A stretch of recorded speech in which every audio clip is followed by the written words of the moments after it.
InShot ഉപയോഗിച്ച് ഇതുപോലെ photo edit ചെയ്യാൻ പഠിക്കാം. ഓൺലൈൻ മലയാളത്തിൻ്റെ ഇന്നത്തെ വീഡിയോയിലൂടെ ഇൻഷോട്ട് ഓപ്പൺ ചെയ്ത് ഫോട്ടോ സെലക്ട് ചെയ്ത് ന്യൂവിൽ ക്ലിക്ക് ചെയ്യുക. ശേഷം ഫോട്ടോ സെലക്ട് ചെയ്യുക. കട്ടൗട്ടിൽ ക്ലിക്ക് ചെയ്ത് ഇവിടെ ടിക്ക് ചെയ്ത് എക്സ്പോർട്ട് കൊടുക്കുക. ക്രിയേറ്റ് ന്യൂ കൊടുത്ത് ബ്ലാങ്കിൽ ക്ലിക്ക് ചെയ്യുക. ഇവിടെ നിന്നും ക്യാൻവാസ് 9:16 എന്ന റേഷ്യോ ഉള്ളത് സെലക്ട് ചെയ്യുക. ബാക്ക്ഗ്രൗണ്ട് ബ്ലാക്ക് ആക്കി കൊടുക്കുക. ശേഷം ഇവിടെ ടിക്ക് ചെയ്യുക. ഇനി PIP എടുക്കുക. നേരത്തെ എഡിറ്റ് ചെയ്ത ഫോട്ടോ സെലക്ട് ചെയ്യുക. സൂം ചെയ്യുക.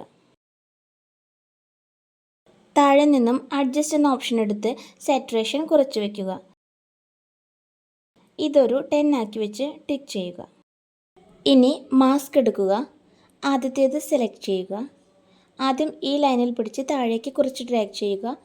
ശേഷം ഇതിൽ പിടിച്ച് താഴേക്ക് വലിക്കുക. ടിക്ക് ചെയ്യുക.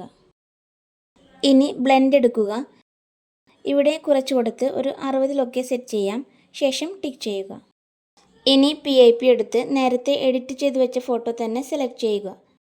ഈ ഫോട്ടോ തന്നെ സെലക്ട് ചെയ്യണമെന്നില്ല, ഇഷ്ടമുള്ള ഫോട്ടോ സെലക്ട് ചെയ്യാം. പക്ഷേ അതിന് മുന്നേ തന്നെ നേരത്തെ ചെയ്ത പോലെ കട്ടൗട്ട് ചെയ്ത് എഡിറ്റ് ചെയ്ത് വെക്കുക. ഇനി ഇവിടെ ക്ലിക്ക് ചെയ്ത് സൈഡ് മാറ്റി കൊടുക്കുക. സൂം ചെയ്ത് സെറ്റാക്കുക. ശേഷം മാസ്ക് കൊടുക്കുക. നേരത്തെ ചെയ്ത പോലെ തന്നെ എഡിറ്റ് ചെയ്യുക. ഇവിടെ ക്ലിക്ക് ചെയ്ത് ബാക്ക് പോവുക. ശേഷം എക്സ്പോർട്ട് കൊടുത്ത് സേവ് ചെയ്യുക. വീഡിയോ യൂസ്ഫുൾ ആയെങ്കിൽ ചാനൽ സബ്സ്ക്രൈബ് ചെയ്ത് video like, comment and share ചെയ്യാൻ മറക്കല്ലേ. Thank you for watching online Malayalam. ഇത് എന്നും സാധാരണക്കാരുടെ ലോകം.